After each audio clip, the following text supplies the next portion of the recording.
Hi ಎಲ್ಲರಿಗೂ ನಮಸ್ತೆ, welcome back to my YouTube channel. Friends ಎಲ್ಲ ಹೇಗಿದ್ದೀರಾ? ಐ ಹೋಪ್ ಎಲ್ಲ ಚೆನ್ನಾಗಿದ್ದೀರಾ ಅಂತ ಅನ್ಕೊಂಡಿದ್ದೀನಿ. ನಾನು ಕೂಡ ಚೆನ್ನಾಗಿದ್ದೀನಿ. ಸೊ ಎಲ್ಲರಿಗೂ ಕೂಡ ಒಂದು ಖುಷಿ ಸುದ್ದಿ ಹಾಗೆ ಒಂದು ಬ್ಯಾಡ್ ನ್ಯೂಸ್ ಅಂತಾನು ಹೇಳ್ಬಹುದು. ಸೊ ಏನಪ್ಪ ಖುಷಿ ಸುದ್ದಿ? ಗೃಹಲಕ್ಷ್ಮಿಯರಿಗೆ ಖುಷಿ ಸುದ್ದಿ ಇದೆ, ಹಾಗೇನೆ ಒಂದು ಬ್ಯಾಡ್ ನ್ಯೂಸ್ ಇದೆ. ಓಕೆನಾ? ಸೊ ಹಾಗೆ BPL ರೇಷನ್ ಕಾರ್ಡ್ ದಾರರಿಗೂ ಕೂಡ ಗುಡ್ ನ್ಯೂಸ್ ಇದೆ. ಓಕೆನಾ? ಸೊ ಯಾರು ಕೂಡ ವಿಡಿಯೋವನ್ನ ಸ್ಕಿಪ್ ಮಾಡಿ ನೋಡ್ಬೇಡಿ, ಪೂರ್ತಿಯಾಗಿ ನೋಡಿ, ಪೂರ್ತಿ ಇನ್ಫಾರ್ಮೇಶನ್ ಅರ್ಥ ಆಗುತ್ತೆ. ಸೊ ನಿಮ್ಗೆ ಅನ್ನಭಾಗ್ಯದಲ್ಲೂ ಕೂಡ ಖುಷಿ ಸುದ್ದಿ ಇದೆ, ಅದೇ ಗೃಹಲಕ್ಷ್ಮಿಯಲ್ಲೂ ಕೂಡ ಖುಷಿ ಸುದ್ದಿ ಇದೆ. ಓಕೆನಾ? ಸೊ ಯಾರು ಕೂಡ ಸ್ಕಿಪ್ ಮಾಡಬೇಡಿ. ಹಾಗೆ ಮೊದಲನೇ ಬಾರಿ ನನ್ನ ಚಾನಲ್ ಯಾರೆಲ್ಲ ನೋಡ್ತಾ ಇದ್ದೀರಾ, ದಯವಿಟ್ಟು ಚಾನಲ್ ಅನ್ನ ಸಬ್ಸ್ಕ್ರೈಬ್ ಮಾಡ್ಕೊಳ್ಳಿ. ವಿಡಿಯೋ ಇಷ್ಟ ಆದ್ರೆ ಲೈಕ್ ಮಾಡಿ, ಹಾಗೆ ನಿಮ್ಮ ಫ್ರೆಂಡ್ಸ್ ಫ್ಯಾಮಿಲಿ ಎಲ್ಲರಿಗೂ ಕೂಡ ಶೇರ್ ಮಾಡಿ.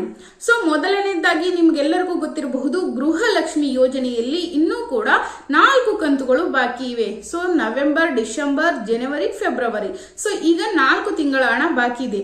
ಸೊ ಈ ಮಧ್ಯೆ ಎಲ್ಲರಿಗೂ ಕೂಡ ಒಂದು ಬ್ಯಾಡ್ ನ್ಯೂಸ್ ಏನಪ್ಪಾ ಅಂದ್ರೆ, ಗೃಹಲಕ್ಷ್ಮಿ ಕೇವಲ 1 ತಿಂಗಳು ಅಮೌಂಟ್ ಅನ್ನ ಮಾತ್ರ ಜಮಾ ಮಾಡಿದ್ದಾರೆ. ಓಕೆನಾ? ಸೊ ನವೆಂಬರ್ ತಿಂಗಳ ಅಮೌಂಟ್ ಮಾತ್ರ ನಿಮ್ಗೆ ಜಮಾ ಮಾಡಿದ್ದಾರೆ. ಸೊ ಇದು ಸ್ವಲ್ಪ ಖುಷಿ ಸುದ್ದಿನೂ ಹೌದು, ಸ್ವಲ್ಪ ಬ್ಯಾಡ್ ನ್ಯೂಸ್ನೂ ಹೌದು. ಯಾಕಂದ್ರೆ 2,000 ರೂಪಾಯಿನಾದ್ರೂ ಬಂತಲ್ಲ, 1 ತಿಂಗಳಾದ್ರೂ ಬಂತಲ್ಲ, 4 ತಿಂಗಳಿಂದ ವೇಟ್ ಮಾಡ್ತಿರೋರಿಗೆ 1 ತಿಂಗಳ ಅಮೌಂಟ್ ಆದ್ರೂ ಕೊಟ್ರಲ್ಲ ಸರ್ಕಾರ ಅಂತ ಸ್ವಲ್ಪ ಅರ್ಧ ಅಂದ್ರೆ ಪೂರ್ತಿ ನೆಮ್ಮದಿ ಇಲ್ಲ, ಸ್ವಲ್ಪ ನೆಮ್ಮದಿ. ಸೊ ಅದೇ ತರ ಬ್ಯಾಡ್ ನ್ಯೂಸ್ ಏನಪ್ಪಾ ಅಂದ್ರೆ, 3 ತಿಂಗಳು ಕಾಲಗಳ ಕಾಯ್ತಾ ಇದ್ದವ್ರಿಗೆ ಕೂಡ 4 ತಿಂಗಳು ಒಟ್ಟಿಗೆ ಜಮಾ ಆಗುತ್ತೆ, 2 ತಿಂಗಳಾದ್ರೂ ಜಮಾ ಆಗುತ್ತೆ ಅಂತ ಹೇಳಿದ್ರು. ಆದ್ರೆ ಯಾವುದೂ ಆಗ್ಲಿಲ್ಲ, ಕೇವಲ 1 ತಿಂಗಳ ಗೃಹಲಕ್ಷ್ಮಿ ಅಮೌಂಟ್ ಮಾತ್ರ ನಿಮ್ಗೆಲ್ಲರಿಗೂ ಕೂಡ ಜಮಾ ಆಗಿದೆ. ಓಕೆನಾ? ಸೊ ಇನ್ನೊಂದು, ಗೃಹಲಕ್ಷ್ಮಿ ಯೋಜನೆಯಲ್ಲಿ ದೊಡ್ಡ ಬದಲಾವಣೆ ಮಾಡಿದ್ದಾರೆ ಅಂತ ಹೇಳ್ತಿದ್ದಾರೆ. ಸೊ ಏನಪ್ಪಾ ದೊಡ್ಡ ಬದಲಾವಣೆ, ಮುಂದಿನ ತಿಂಗಳಿನಿಂದ ಏನ್ ಬದಲಾವಣೆ ಆಗ್ತಾ ಇದೆ ಅನ್ನೋದ್ರ ಬಗ್ಗೆ ಹೇಳ್ತೀನಿ. ಓಕೆನಾ? ಸೊ ಮೊದಲಿಗೆ ಅನ್ನಭಾಗ್ಯ ಅಮೌಂಟ್, ಅನ್ನಭಾಗ್ಯ ಹಣದಲ್ಲಾಗಿರ್ಬಹುದು, ಅಕ್ಕಿಯಲ್ಲಾಗಿರ್ಬಹುದು, ಅದರಲ್ಲೂ ಕೂಡ ಒಂದು ದೊಡ್ಡ ಬದಲಾವಣೆ ಮಾಡಿದ್ದಾರೆ. ಸೊ ಅದನ್ನ ಮೊದಲಿಗೆ ಹೇಳ್ತೀನಿ. ಆ ನಂತರ ಗೃಹಲಕ್ಷ್ಮಿ ಯೋಜನೆಯ ಅಮೌಂಟ್ ಅಲ್ಲಿ ದೊಡ್ಡ ಬದಲಾವಣೆ ಮಾಡಿದ್ದಾರೆ. ಸೊ ಅದು ಕೂಡ ಹೇಳ್ತೀನಿ. ಓಕೆನಾ?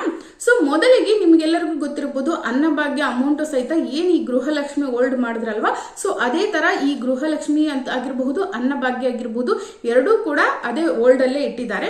ಸೊ ಈಗ ಅದೇ ತರ ಈಗ ನಾವು ಅನ್ನಭಾಗ್ಯ ಅಮೌಂಟ್ ತಗೊಳ್ಳಿ ಅಥವಾ ಗೃಹಲಕ್ಷ್ಮಿ ಅಮೌಂಟ್ ತಗೊಳ್ಳಿ, 2 ತಿಂಗಳು 3 ತಿಂಗಳು ನಮ್ಗೆ ಪೆಂಡಿಂಗ್ ಇದೆ. ಸೊ ಅದೇ ರೀತಿ ಅನ್ನಭಾಗ್ಯದಲ್ಲಿ ಈಗ ಒಂದು ಚೇಂಜಸ್ ಮಾಡಿದ್ದಾರೆ. ಇಷ್ಟು ದಿನ ಏನ್ ಮಾಡ್ತಾ ಇದ್ರು, 5 kg ಅಕ್ಕಿಯನ್ನ ಕೊಡ್ತಿದ್ರು.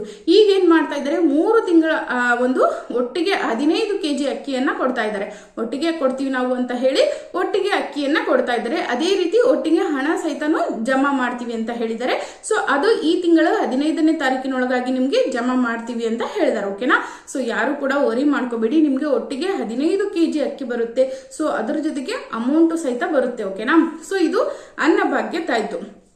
ಸೊ ಇನ್ನ ಎಲ್ಲರಿಗೂ ಕೂಡ BPL ಕಾರ್ಡ್ ದಾರ ಯಾವಾಗ ರೇಷನ್ ಕಾರ್ಡ್ ಬಿಡುಗಡೆ ಮಾಡ್ತಾರೆ, ನಾವು ಕೂಡ ಗೃಹಲಕ್ಷ್ಮಿ ಅಮೌಂಟ್ ತಗೋಬೇಕು, ನಮ್ಮ ಹತ್ರ ನಾವು ಕೂಡ ಬಡವರಿದೀವಿ ಅಂತ ಎಲ್ಲರೂ ಕೂಡ ಕಾಯ್ಕೊಂಡು ಕುಳಿತಿದ್ರಿ ಅಲ್ವಾ. ಸೊ ಅವ್ರಿಗೂ ಕೂಡ ಒಂದು ಗುಡ್ ನ್ಯೂಸ್ ಇದೆ. ಓಕೆನಾ? ಸೊ ಇದಾದ್ಮೇಲೆ ನಾನು ಗೃಹಲಕ್ಷ್ಮಿ ಬದಲಾವಣೆ ಬಗ್ಗೆ ಹೇಳ್ತೀನಿ. ಸೊ ಮೊದಲಿಗೆ ಈಗಾಗಲೇ ಎಲ್ಲರೂ ಕೂಡ ಕಾಯ್ಕೊಳ್ತಾ ಕುಳಿತಿದ್ವಿ, ಯಾಕೆ ರೇಷನ್ ಕಾರ್ಡ್ ಇನ್ನೂ ಬಿಡ್ತಾ ಇಲ್ಲ, ತಿದ್ದುಪಡಿನಾದ್ರೂ ಬಿಡಿ ಅಥವಾ ಹೊಸ ರೇಷನ್ಗಾದ್ರೂ ಬಿಡಿ ಅಂತ ಹೇಳ್ತಿದ್ರು. ಸೊ ಈಗ ಎಲ್ಲರಿಗೂ ಕೂಡ ಒಂದು ನೆಟ್ಟುಸಿರು ಬಿಡುವ ಹಾಗೆ ಆಗಿದೆ. ಏನಪ್ಪಾ ಅಂದ್ರೆ, ರೇಷನ್ ಕಾರ್ಡ್ ದಾರರಿಗೆ ತಿದ್ದುಪಡಿ ಆಗಿರಬಹುದು ಅಥವಾ ಹೊಸದಾಗಿ ಹೆಸರು ಸೇರಿಸೋರು ಆಗಿರಬಹುದು ಅಥವಾ ಹೊಸ ರೇಷನ್ ಕಾರ್ಡ್ ಅಪ್ಲಿಕೇಶನ್ ಆಗಿರಬಹುದು, ಎಲ್ಲಾ ಕಡೆ ಕೂಡ ಅಪ್ಲೈ ಮಾಡಕ್ಕೆ ನಿಮಗೆ ಅನುಮತಿಯನ್ನ ಕೊಟ್ಟಿದ್ದಾರೆ. ಅದು ಮಾರ್ಚ್ 31ರೊಳಗಾಗಿ. ಓಕೆನಾ? ಮಾರ್ಚ್ 30 ಅಥವಾ 31ರೊಳಗಾಗಿ ನೀವು ಅರ್ಜಿಯನ್ನ ಹಾಕ್ಬಹುದು. ಹೊಸ ರೇಷನ್ ಕಾರ್ಡ್ಗೂ ಹಾಕ್ಬಹುದು, ಹಳೆ ರೇಷನ್ ಕಾರ್ಡ್ ಅಲ್ಲಿ ಏನಾದ್ರೂ ತಿದ್ದುಪಡಿ ಹೆಸರು ಚೇಂಜಸ್ ಇದ್ರೆ ಹಾಕ್ಬಹುದು, ಅಥವಾ ನಾವು ಹೆಸರು ಸೇರ್ಪಡೆ ಮಾಡ್ತೀವಿ ಹೊಸದಾಗಿ ಹೆಸರನ್ನೋರು ಕೂಡ ಹಾಕ್ಬಹುದು. ಇನ್ನೇನಾದ್ರೂ ಚೇಂಜಸ್ ಇದ್ರೂ ಕೂಡ ನೀವು ಮಾಡ್ಕೋಬಹುದು. ನ್ಯಾಯಬೆಲೆ ಅಂಗಡಿ ಚೇಂಜ್ ಮಾಡ್ತೀವಿ ಅನ್ನೋರು ಇದ್ರೂ ಕೂಡ ಮಾಡ್ಕೋಬಹುದು. ಎಲ್ಲದಕ್ಕೂ ಕೂಡ ಕಾಲಾವಕಾಶವನ್ನ ಕೊಟ್ಟಿದ್ದಾರೆ ಮಾರ್ಚ್ 30ರೊಳಗಾಗಿ. ಓಕೆನಾ? ಸೊ ಅಷ್ಟರಲ್ಲಿ ನೀವು ಎಲ್ಲವೂ ಮಾಡ್ಕೋಬಹುದು. ಸೊ ನಾವು ಹೊಸದಾಗಿ ಅರ್ಜಿ ಹಾಕ್ತಿವಿ ರೇಷನ್ ಕಾರ್ಡ್ಗೆ ಅಂದ್ರೆ ಏನೇನ್ ಬೇಕಪ್ಪ ಅಂದ್ರೆ, ನಿಮ್ದೇನಿಲ್ಲ, ಸಿಂಪಲ್ ನೀವು ಎಷ್ಟು ಜನರದು ರೇಷನ್ ಕಾರ್ಡ್ ಮಾಡಿಸ್ತೀರಲ್ವಾ, ಎಲ್ಲರದು ಕೂಡ ಆಧಾರ್ ಕಾರ್ಡ್ ಬೇಕಾಗುತ್ತೆ. ಸೊ ಆ ಆಧಾರ್ ಕಾರ್ಡ್ ಅನ್ನ ಎಲ್ಲರೂ ಕೂಡ ನೀವು KYC ಮಾಡಿಸಿರ್ಬೇಕು. ಈ KYC ಕಂಪ್ಲೀಟ್ ಆಗಿರ್ಬೇಕು. ಓಕೆನಾ? ಸೊ ಇದೆಲ್ಲ ಆದ್ಮೇಲೆ ನಿಮ್ದು ಜಾತಿ ಮತ್ತು ಆದಾಯ ಪ್ರಮಾಣ ಪತ್ರ ಬೇಕಾಗುತ್ತೆ. ಸೊ ಅದಾದ್ಮೇಲೆ ಇನ್ಕಮ್ ಕ್ಯಾಸ್ಟ್ ಸರ್ಟಿಫಿಕೇಟ್ ಬೇಕಾಗುತ್ತೆ. ಓಕೆನಾ? ಸೊ ಅದಾದ್ಮೇಲೆ ನೀವು ಏನು ವಾಸಸ್ಥಳ, ಎಲ್ಲಿ ವಾಸವಾಗಿದ್ದೀರಾ, ಸೊ ಈಗ ಅವ್ರಿಗೆ ನ್ಯಾಯಬೆಲೆ ಅಂಗಡಿ ಹಂಚಿಕೆ ಮಾಡ್ಬೇಕಲ್ವಾ, ಸೊ ಅದಕ್ಕಾಗಿ ವಾಸಸ್ಥಳ ಬೇಕಾಗುತ್ತೆ. ಓಕೆ? ಸೊ ಇಷ್ಟು ಪ್ರೂಫ್ ಇತ್ತು, ಮತ್ತೆ ನಿಮ್ಮ ಫೋಟೋ. ಸೊ ಇದಿಷ್ಟು ಇತ್ತು ಅಂದ್ರೆ ನೀವು ಒಂದೇ ದಿನದಲ್ಲಿ ಆರಾಮಾಗಿ ನಿಮ್ಮ ಮೊಬೈಲ್ ಅಲ್ಲೂ ಕೂಡ ಅರ್ಜಿ ಹಾಕ್ಬೋದು. ಬಿಟ್ರೆ ಗ್ರಾಮ 1, ಬೆಂಗಳೂರು 1, ಸೇವಾ ಕೇಂದ್ರ, ಸೊ ಆನ್ಲೈನ್ ಸೆಂಟರ್ ಅಲ್ಲಿ ಹೋಗಿ ನೀವು ಕರ್ನಾಟಕ 1 ಆಗಿರಬಹುದು ಅಥವಾ ಇನ್ಯಾವುದೋ ನಿಮ್ಮ ಹತ್ತಿರದ ಸೈಬರ್ ಸೆಂಟರ್ಗೆ ಹೋಗಿ ಅಥವಾ ಆನ್ಲೈನ್ ಸೆಂಟರ್ ಎಲ್ಲಾದ್ರೂ ಹೋಗಿ ನೀವು ಅಪ್ಲೈ ಮಾಡಬಹುದು. ಓಕೆನಾ. ಸೊ ಎಲ್ರಿಗೂ ಕೂಡ ಕಾಲಾವಕಾಶ ಕೊಟ್ಟಿದ್ದಾರೆ. ಸೊ ಯಾರು ಕೂಡ ವರಿ ಮಾಡ್ಕೋಬೇಡಿ. ತಿದ್ದುಪಡಿ ಇದ್ರೂ ಹೋಗಿ ಮಾಡಿಸ್ಕೊಳ್ಳಿ, ಅಥವಾ ಇನ್ನೇನಾದ್ರೂ ಹೆಸರು ಸೇರ್ಪಡೆ ಹೊಸದಾಗಿ ಮದುವೆ ಆದವ್ರದ್ದು ಸೇರ್ಪಡೆ ಇರುತ್ತಲ್ವಾ, ಸೊ ಅವರು ಕೂಡ ಮಾಡ್ಕೊಳ್ಳಿ, ಅಥವಾ ನಾವು ಹೊಸದಾಗಿ ರೇಷನ್ ಕಾರ್ಡ್ ಮಾಡ್ಕೋಬೇಕು ಅನ್ನೋರಿದ್ರು ಸೊ ಎಲ್ಲರೂ ಕೂಡ ಮಾಡ್ಕೊರಿ. ಎಲ್ಲರಿಗೂ ಕೂಡ ಅವಕಾಶವನ್ನ ಕೊಟ್ಟಿದ್ದಾರೆ. ಓಕೆನಾ. So March 30ರೊಳಗಾಗಿ. ಸೊ ಅಷ್ಟರಲ್ಲಿ ನೀವು ಮಾಡಿಲ್ಲ ಅಂದ್ರೆ ನೆಕ್ಸ್ಟ್ ಮತ್ತೆ ನೀವು ಕಾಯ್ಬೇಕಾಗತ್ತೆ. ಯಾವಾಗ ಬಿಡ್ತಾರೋ ಗೊತ್ತಿಲ್ಲ. ಸೊ ಎಲೆಕ್ಷನ್ ಬರುತ್ತೆ, ತಾಲೂಕ್ ಪಂಚಾಯತಿ, ಸೊ ಇನ್ನ ಬಜೆಟ್ ಬರುತ್ತೆ, ಸೊ ಇನ್ ಯಾವಾಗ ಕೊಡ್ತಾರೋ ಗೊತ್ತಿಲ್ಲ. ಸೊ ಅಷ್ಟರಲ್ಲಿ ನೀವು ಮಾಡ್ಕೊಂಡ್ಬಿಡಿ. ಓಕೆನಾ. ಸೊ ಇದರಲ್ಲಿ ಟ್ಯಾಕ್ಸ್ ಯಾರು ಪೇ ಮಾಡ್ತಿದ್ದೀರಾ ಅವ್ರಿಗೆ ಬರಲ್ಲ ರೇಷನ್ ಕಾರ್ಡ್. ಮತ್ತೆ ನೀವು ಇನ್ಕಮ್ ಅಂದ್ರೆ GST ಯಾರು ಕಟ್ತಾ ಇರ್ತೀರಲ್ವಾ, ಸೊ ಅವ್ರಿಗೂ ಕೂಡ ಬರಲ್ಲ. ಅದೇ ರೀತಿ ನೀವು ಸರ್ಕಾರಿ ನೌಕರರಾಗಿದ್ರಿ, ಸೊ ಅವ್ರಿಗೂ ಕೂಡ BPL ರೇಷನ್ ಕಾರ್ಡ್ ಬರಲ್ಲ. ಸೊ ಇವರೆಲ್ಲ ಬಿಟ್ಟು ನೀವು ಬೇರೆಯವರೆಲ್ಲ ಕೂಡ ಅಪ್ಲೈ ಮಾಡಬಹುದು. ಓಕೆನಾ. ಸೊ ಈಗ ಇದೆಲ್ಲ ಒಂದು ಕಡೆ ಆಯ್ತು. ಸೊ ಇನ್ನೊಂದು ಕಡೆ ಇನ್ನೊಂದು ಏನಪ್ಪಾ ಅಂದ್ರೆ ಗೃಹಲಕ್ಷ್ಮಿ ಅಮೌಂಟ್ ಅಲ್ಲಿ ಬದಲಾವಣೆ ಅಂತ ಹೇಳಿದ್ನಲ್ವಾ.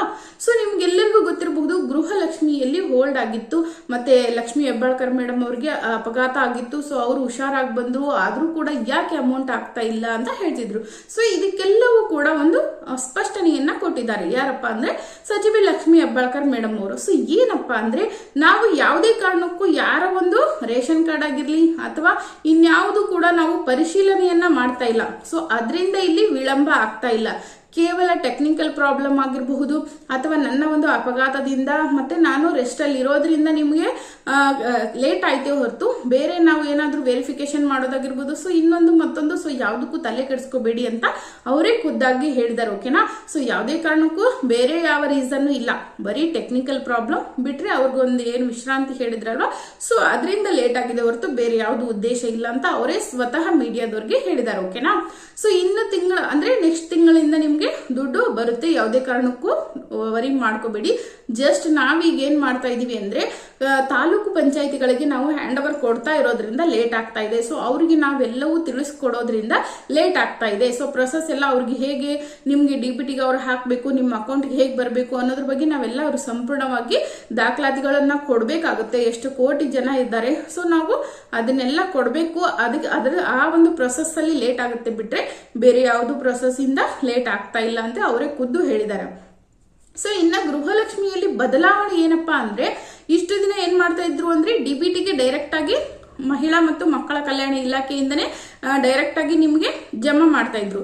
ಸೊ ಈಗ ಏನ್ ಮಾಡ್ತಾ ಇದ್ದಾರೆ ಅಂದ್ರೆ ಮೊದಲಿಗೆ ತಾಲೂಕು ಪಂಚಾಯತಿ ಕಾರ್ಯದರ್ಶಿ ಅವ್ರಿಗೆ ಬರುತ್ತೆ. ಸೊ ಅವರಿಂದ ತಾಲೂಕು ಪಂಚಾಯತಿಗಳಿಗೆ ಬರುತ್ತೆ. ಸೊ ಅವರಿಂದ ನಿಮ್ಮ ಅಕೌಂಟ್ಗೆ ಬರ್ಬೇಕಾಗುತ್ತೆ. ಸೊ 3 ಕಡೆಯಿಂದ ನಿಮ್ಮ ಅಕೌಂಟ್ಗೆ ಬರೋ ಅಷ್ಟರಲ್ಲಿ ಲೇಟ್ ಆಗುತ್ತೆ ಅಂತ ಹೇಳ್ತಿದ್ದಾರೆ. ಓಕೆನಾ.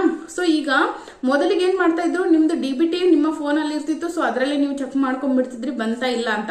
ಸೊ ಈಗ ಏನ್ ಮಾಡ್ತಾ ಇದ್ದಾರೆ ಅಂದ್ರೆ ಮಹಿಳಾ ಮತ್ತು ಮಕ್ಕಳ ಕಲ್ಯಾಣ ಇಲಾಖೆಯವರು ತಾಲೂಕು ಪಂಚಾಯತಿಯ ಕಾರ್ಯದರ್ಶಿಗಳು ಇರ್ತಾರಲ್ವಾ, ಸೊ ಅವ್ರಿಗೆ ಹ್ಯಾಂಡ್ ಓವರ್ ಮಾಡ್ತಾ ಇದ್ದಾರೆ. ಸೊ ಅವ್ರು ಏನ್ ಮಾಡ್ತಾ ಇದ್ದಾರೆ, ತಾಲೂಕು ಪಂಚಾಯತಿಗಳಿಗೆ ಹ್ಯಾಂಡ್ ಓವರ್ ಮಾಡಬೇಕು. ಸೊ ಅವರಿಂದ ನಿಮಗೆ ಬಿಡುಗಡೆ ಆಗ್ಬೇಕು. ಸೊ ಇದಿಷ್ಟು ಪ್ರೊಸೆಸ್ ನಡೆಯುವಷ್ಟರಲ್ಲಿ ಇನ್ನೂ 1 ತಿಂಗಳಾದ್ರೂ ಬೇಕಾಗುತ್ತೆ. ಸೊ ಅದಕ್ಕಾಗಿ ತಡ ಆಗ್ತಿದೆ ಅಂತ ಹೇಳ್ತಿದ್ದಾರೆ. ಓಕೆನಾ. ಸೊ ಬಿಟ್ರೆ ಬೇರೆ ಯಾವ ರೀಸನ್ ಇಲ್ಲ. ಮತ್ತೆ ಇದೇ ಬದಲಾವಣೆ ನಿಮ್ಗೆ ತಾಲೂಕು ಪಂಚಾಯತಿಗಳಿಂದನೇ ಡೈರೆಕ್ಟ್ ಅಮೌಂಟ್ ಬರುತ್ತೆ ಅಂತ ಹೇಳಿದ್ದಾರೆ ಇನ್ಮೇಲೆ. ಓಕೆನಾ. ಸೊ DBTಗೆ ಬರಲ್ಲ, ಡೈರೆಕ್ಟ್ ನಿಮ್ಮ ಅಕೌಂಟಿಗೆ ಬರುತ್ತೆ ಅಂತ ಹೇಳಿದ್ದಾರೆ. ಸೊ ಈಗ ಈ ಒಂದು ಬದಲಾವಣೆ ಬಗ್ಗೆ ನಿಮ್ಗೇನ್ ಅನ್ಸುತ್ತೆ ಅಂದ್ರೆ ತಾಲೂಕು ಪಂಚಾಯತಿಗಳು ಕೊಡೋದು ಕರೆಕ್ಟಾ, ಅಥವಾ ಮೊದಲಿಗೆ ಯಾವ ರೀತಿ ನೀವು DBTಗೆ ಜಮೆ ಮಾಡ್ತಿದ್ರಲ್ಲ, ಸೊ ಅದೇ ತರ ಅದಕ್ಕೆ ಜಮೆ ಮಾಡ್ಬೇಕಾ ಅಂತ ಹೇಳ್ತೀರಾ? ದಯವಿಟ್ಟು ಕಮೆಂಟ್ ಮಾಡಿ. ಸೊ ನಿಮ್ಮ ಕಮೆಂಟ್ಗಳು ತುಂಬಾ ಇಂಪಾರ್ಟೆಂಟ್ ಆಗುತ್ತೆ. ಯಾಕೆ ಹೇಳಿ, ನೋಡೋರಿಗೆ ಗೊತ್ತಾಗುತ್ತೆ ಜನರಿಗೆ ಯಾವ್ದು ಯೂಸ್ ಆಗುತ್ತೆ. ಸೊ ಇದಕ್ಕೆ ಕಳಿಸಿದ್ರೆ ಯೂಸ್ ಆಗುತ್ತಾ ಅಥವಾ ಇದಕ್ಕೆ ಕಳಿಸಿದ್ರೆ ಯೂಸ್ ಆಗುತ್ತಾ ಅನ್ನೋದ್ರ ಬಗ್ಗೆ. ಓಕೆನಾ. ಸೊ ಯಾರು ಕೂಡ ವರಿ ಮಾಡ್ಕೋಬೇಡಿ, ಎಲ್ಲರಿಗೂ ಕೂಡ ಹಾಕ್ತಾರೆ. ಬಟ್ ಅವರು ತಾಲೂಕು ವೈಸ್ ಆಗಿ ಹಾಕ್ಬಹುದು, ಅಥವಾ ಜಿಲ್ಲೆವಾರುಗಳಾಗಿ ಹಾಕ್ಬಹುದು, ಅಥವಾ ಇಷ್ಟಿಷ್ಟು ಜಿಲ್ಲೆ, ಒಂದು 5 ಜಿಲ್ಲೆಗಳನ್ನ ಆಯ್ಕೆ ಮಾಡ್ಕೊಳ್ಳೋದು, ಆನಂತರ ಇನ್ನೂ 5 ಜಿಲ್ಲೆಗಳನ್ನ ಆಯ್ಕೆ ಮಾಡೋದು. ಸೊ ಈ ರೀತಿ ಅವರು ಮಾಡಬಹುದು. ಓಕೆನಾ. ಸೊ ಬಿಟ್ರೆ ಯಾವುದೇ ರೀಸನ್ ಇರಲ್ಲ. ಓಕೆನಾ. ಸೊ ನಿಮ್ಗೆ ತಡವಾಗಿ ಬಂದ್ರೂ ಕೂಡ ಬೇಗ ಬರುತ್ತೆ.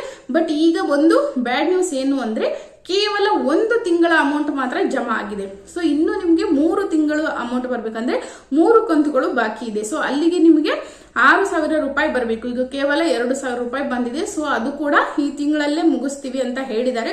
ಸೊ ಅದು ಕೂಡ ಕಾದ್ ನೋಡ್ಬೇಕು ಯಾವಾಗ ಆಗ್ತಾರೆ ಅಂತ. ಸೊ ಇದಾದ್ಮೇಲೆ ನೆಕ್ಸ್ಟ್ ನಾವು ಕಂಟಿನ್ಯೂಸ್ ಆಗಿ 5 ವರ್ಷಗಳ ಕಾಲ ಕೊಡ್ತೀವಿ, ಯಾವುದೇ ರೀತಿಯಾಗಿ ಬಂದ್ ಮಾಡಲ್ಲ ಅಂತ ಕೂಡ ಅದಕ್ಕೂ ಕೂಡ ಸ್ಪಷ್ಟನೆಯನ್ನ ಕೊಟ್ಟಿದ್ದಾರೆ. ಓಕೆನಾ. ಸೊ ಗೃಹಲಕ್ಷ್ಮಿಯಲ್ಲಿ ಯಾವುದೇ ಆತಂಕ ಪಡುವ ಅಗತ್ಯ ಇಲ್ಲ. ಗೃಹಲಕ್ಷ್ಮಿ ಯಾವುದೇ ಕಾರಣಕ್ಕೂ ಬಂದ್ ಆಗಲ್ಲ. ಸೊ ಮಾರ್ಚ್ 15 ಆಗಿರಬಹುದು, ಮಾರ್ಚ್ 30ರಿಂದ ಬಂದ್ ಆಗುತ್ತೆ ಅಂತ ಹೇಳ್ತಿದ್ದಾರೆ. ಸೊ ಯಾವುದೇ ಕಾರಣಕ್ಕೂ ಬಂದ್ ಆಗಲ್ಲ. ಬಜೆಟ್ ಮಂಡನೆ ಆದ್ರೂ ಕೂಡ ಅದ್ರಲ್ಲಿ ಏನಾದ್ರೂ ನಿಮ್ಗೆ ಹೆಲ್ಪ್ ಆಗೋ ತರ ಮಾಡ್ತೀವಿ ಹೊರತು ಬಜೆಟ್ ನಲ್ಲಿ ನಾವು ಬಂದ್ ಮಾಡಲ್ಲ ಅಂತ ಹೇಳ್ತಿದ್ದಾರೆ. ಸೊ ಎಲ್ಲರ ಒಂದಿಷ್ಟು ವಿಡಿಯೋಗಳು ವೈರಲ್ ಆಗಿದೆ. ಬಜೆಟ್ ಮಂಡನೆ ಆದ ತಕ್ಷಣ ಬಂದ್ ಆಗುತ್ತೆ, ಮಾರ್ಚ್ 30ನೇ ತಾರೀಕಿಂದ ಗೃಹಲಕ್ಷ್ಮಿ ಬಂದ್ ಅಂತ ಹೇಳ್ತಿದ್ದಾರೆ. ಸೊ ಯಾವುದೇ ಕಾರಣಕ್ಕೂ ಬಂದ್ ಆಗಲ್ಲ ಅಂತ ಸ್ವತಃ ಲಕ್ಷ್ಮಿ ಹೆಬ್ಬಾಳ್ಕರ್ ಮೇಡಮ್ ಅವರೇ ಹೇಳಿದ್ದಾರೆ. ಸೊ ಯಾರು ಕೂಡ ತಲೆ ಕೆಡಿಸ್ಕೊಳ್ಳೋ ಅವಶ್ಯಕತೆ ಇಲ್ಲ. ಓಕೆನಾ? ಸೊ ನಿಮ್ಗೆ ಕ್ಲಾರಿಟಿ ಸಿಕ್ಕಿದೆ ಅಂತ ಅನ್ಕೊಂಡಿದೀನಿ. ಸೊ ಏನಾದರೂ ಡೌಟ್ಸ್ ಇದ್ರೂ ಕೂಡ ಕಮೆಂಟ್ ಮಾಡಿ. ಸೊ ಹಾಗೆ ಮೊದಲನೇ ಬಾರಿ ನನ್ನ ಚಾನಲ್ ಯಾರೆಲ್ಲ ವಿಸಿಟ್ ಮಾಡಿದೀರಾ ದಯವಿಟ್ಟು ಚಾನಲ್ ಅನ್ನ ಸಬ್ಸ್ಕ್ರೈಬ್ ಮಾಡ್ಕೊಳ್ಳಿ. ವಿಡಿಯೋ ಇಷ್ಟ ಆದ್ರೆ ಲೈಕ್ ಮಾಡಿ, ಹಾಗೆ ನಿಮ್ಮ ಫ್ರೆಂಡ್ಸ್ ಫ್ಯಾಮಿಲಿ ಎಲ್ಲರಿಗೂ ಕೂಡ ಶೇರ್ ಮಾಡಿ. ಸೊ ಸಿಗ್ತೀನಿ ಮತ್ತೊಂದು ವಿಡಿಯೋದೊಂದಿಗೆ. ಅಲ್ಲಿಯವರೆಗೂ ಎಲ್ಲರಿಗೂ ನಮಸ್ತೆ.